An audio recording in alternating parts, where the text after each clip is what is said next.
Hello every one, இன்றைக்கி என்ன ஸ்பெஷல்னா 90s கிட்ஸோட ஃபேவரட்டான பொட்டிக்கடை பால்கோவா. அதை எப்படின்னு பண்ணுறதுன்னு பார்க்கலாம். அதுக்குள்ளே நான் இன்க்ரீடியன்ஸ் சொல்லிடுறேன். நான் 1 கப்புக்கு உடச்சக்கல்லை எடுத்திருக்கேன். இதை நான் ஆட் பண்ணிக்கிறேன். இதே கப்பில் நான் சுகர் ஆட் பண்ணிக்கிறேன்.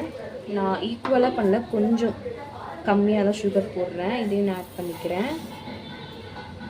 நெக்ஸ்ட் பார்த்திங்கன்னா அப்புறம் 2 ஏலக்காய் ஸ்மெல்க்காக நான் இது போடுறேன். இப்போ இதை நல்லா போயிட்டு பிளெண்ட் பண்ணி எடுத்துகிட்டு வரேன்.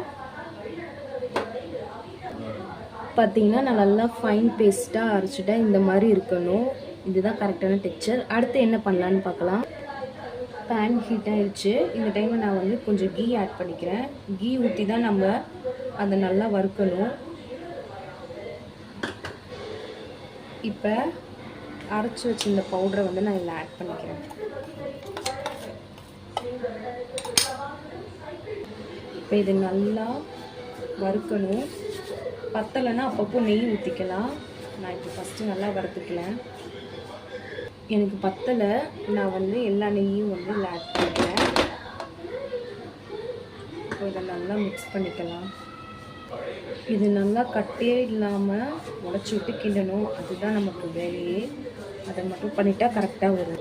இப்போ பார்த்திங்கன்னா உங்களுக்கு தெரியும், ஃபஸ்ட்டு இருந்ததுக்கும் இப்போ இருந்ததுக்கும் கொஞ்சம் டிஃப்ரெண்ட்டாக இருக்கும்.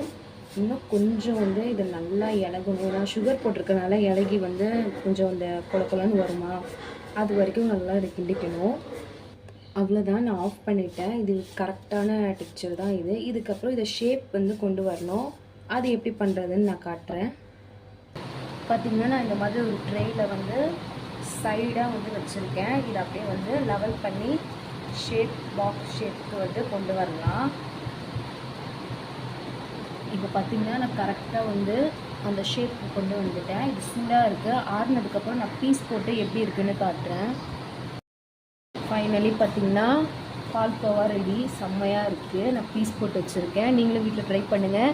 இந்த வீடியோ பிடிச்சிருந்தா லைக் பண்ணுங்கள், ஷேர் பண்ணுங்கள். மறக்காமல் என்னோட சேனல் சப்ஸ்கிரைப் பண்ணுங்கள். பக்கத்தில் இருக்கிற பெல்லை கிளிக் பண்ணுங்கள்.